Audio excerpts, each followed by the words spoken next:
CBS News Miami.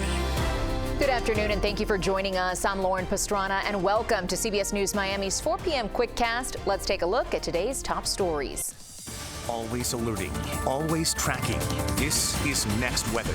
We are still watching a few showers moving across South Florida. We are ready for a break, though. Next weather meteorologist Cindy Pressler says fall Florida style is on the way. Some good news, Cindy. Yeah, it's not going to be as cool as it is for the folks, our friends up north, but we'll take it, right? Drier air, we like that. Temperatures just a little bit cooler, so this is all good. But for right now, we're still dealing with some tropical moisture hanging on, at least across very southern areas. So we still have a few showers moving from northeast to southwest.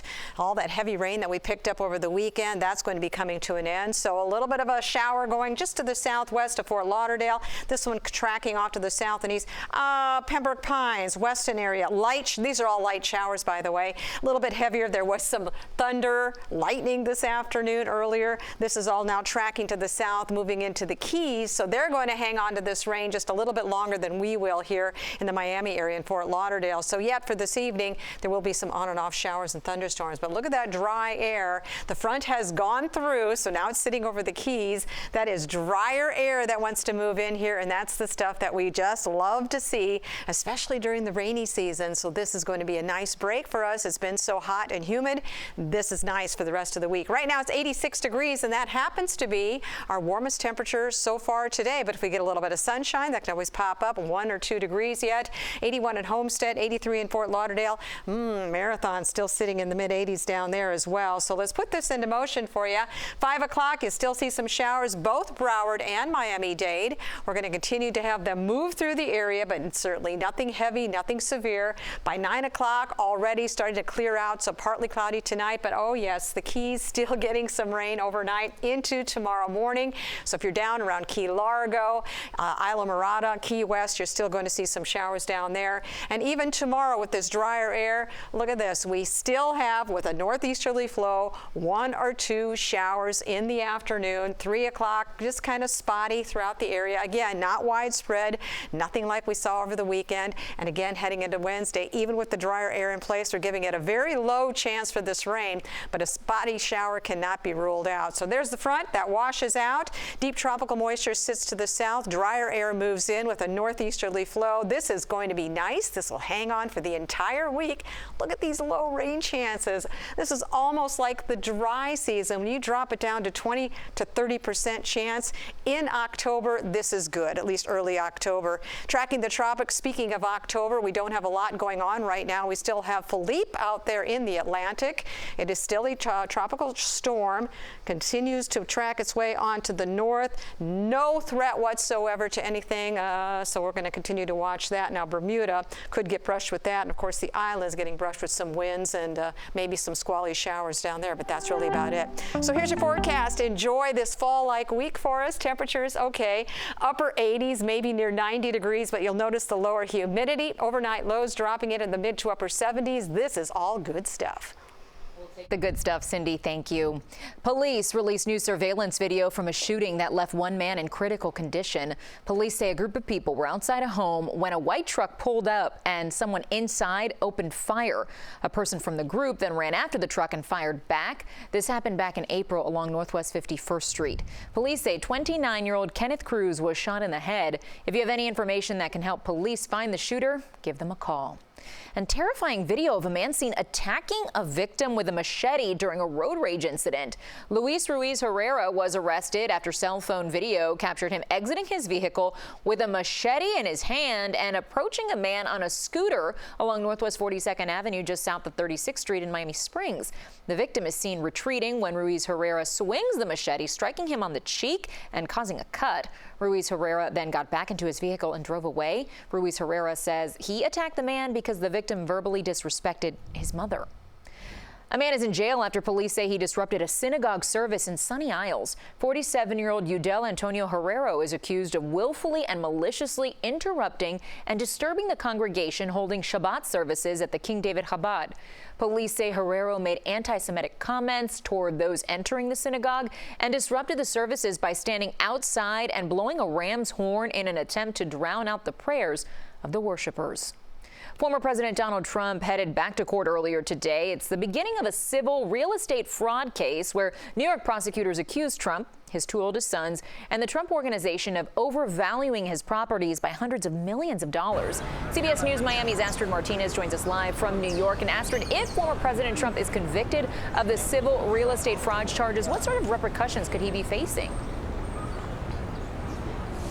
Good afternoon, Lauren. It's good to be with you. Well, former President Donald Trump, he doesn't face any criminal penalties in this civil case. However, it could strike at the very core of that persona he's worked years to build, that successful billionaire businessman from New York. However, Attorney General Letitia James, she is seeking $250 million in penalties, as well as a ban on Trump and his sons from conducting any type of business in the state. Now, if that ruling does come to be, well, Trump will be forced to hand over some of his properties here in the state, including Trump Tower, as well as an office building on Wall Street, some golf courses, and a suburban estate. So right now the implications, well, we have a couple weeks to find out, a couple of months possibly to find out what the full implications are. But at the center of this case, we could find out whether some of his assets will be liquidated, Lauren. And Astrid, this case is just one of a number of cases for Trump. He's also facing federal indictments stemming from his actions following the 2020 election and alleged mishandling of classified documents. So how are all these legal troubles put together affecting his 2024 presidential campaign? Well, what this year has taught us, and 4 of the indictments has taught us, is that every time that he's brought up on any type of charges, the former president just becomes more popular. His numbers surge in the polls, and as a result of that, the former president uses it as an opportunity to send out emails or to post on Truth Social to ask for more money for campaign funds or money that he uses to fund some of these trial hearings. So that's how that's impacting his 2024 run. Now, when it comes to his reelection, a lot of experts say it won't really hurt his chances to get reelected if that's going to be the case. All right, Astrid Martinez live for us in New York this afternoon. Thank you so much for your reporting. And we'll have more news when we come back. Welcome back to CBS News Miami's 4 p.m. Quickcast. Now only on CBS News Miami, a Miami Beach neighborhood is hit by a string of car thefts. One thief was bold enough to walk into a home and just take the car keys. CBS News Miami's Morgan Reiner visited that neighborhood near Nautilus Middle School. Neighbors here tell me that in the last month, there are at least 4 car thefts that they know of, and now they're warning everyone to be on the lookout. On Tuesday afternoon, when it was still light out, David Silverman says someone walked into his home while his wife was upstairs. The dog was going crazy, but my wife didn't really come down because the dog sometimes barks at pretty much anything that walks through the neighborhood. Butter was right to bark this time. He says the intruder took the keys from the front table and drove off with their Range Rover. You do feel violated for sure, but hopefully this is going to help other people to take some precautions that they're maybe not taking. You're thinking like, oh, my keys are hanging on a rack somewhere and nobody's going to come in my house when I have a dog or it's broad daylight, and they don't care. They filed a police report with Miami Beach police, but the car has not been located. It's a quiet neighborhood. It's a nosy neighborhood. I mean, people look out for each other's houses. There's rings on cameras on most doors. They just don't care. Peter Hamilton and his son Mo live a few blocks down from David Silverman. My wife woke me up and said, "Where's your car?" And I said, "It's in the driveway." And she says, "No, it's not." On Thursday evening, his Ring camera caught 2 people wearing Joker masks and gloves getting dropped off by a BMW and then hopping into his BMW. The other one comes in, sits in the passenger seat, and the reason for that, I found out, was the person in the passenger seat was the individual that ripped out the mobile tracking. He says Miami Gardens police recovered their car in a parking lot, but no arrests made.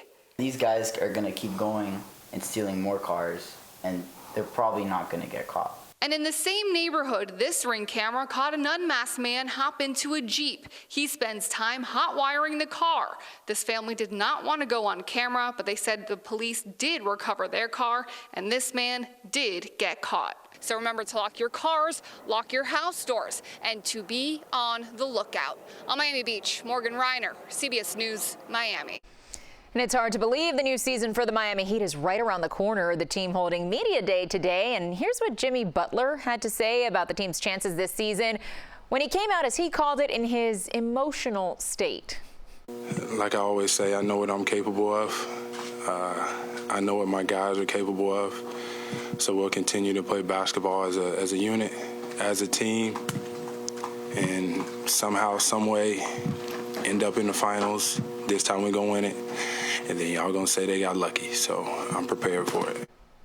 Our Trish Christakis will have more from Jimmy, Coach Spo, and the rest of the team coming up on CBS News Miami starting at 5. And now to Fins on CBS Miami. The Dolphins will try to start a new winning streak on Sunday at Hard Rock Stadium. They were blown out in Buffalo yesterday. The Fins went back and forth with the Bills early on in the game, but then Buffalo just took over. Josh Allen threw 4 touchdown passes on the way to a 48-20 Bills win. The Dolphins now head home to take on the New York Giants at 1 o'clock on Sunday. And CBS Miami will have you covered before and after the Dolphins take on the Giants. The Coach Mike McDaniel show starts it off at 11 a.m. That's followed by Dolphins Weekly Live at 11:30, and then we wrap it up with the 5th quarter postgame show following the game on TV 33. And there is lottery fever yet again. The Powerball jackpot has passed the $1 billion mark. That's because no one matched all the winning numbers on Saturday night. The $1.04 billion jackpot is the 2nd largest this year. The next drawing is tonight, and we'll have the winning numbers on CBS News Miami at 11. That's CBS News Miami's Quickcast. I'm Lauren Pastrana. Stay tuned for more news right here on CBS Miami.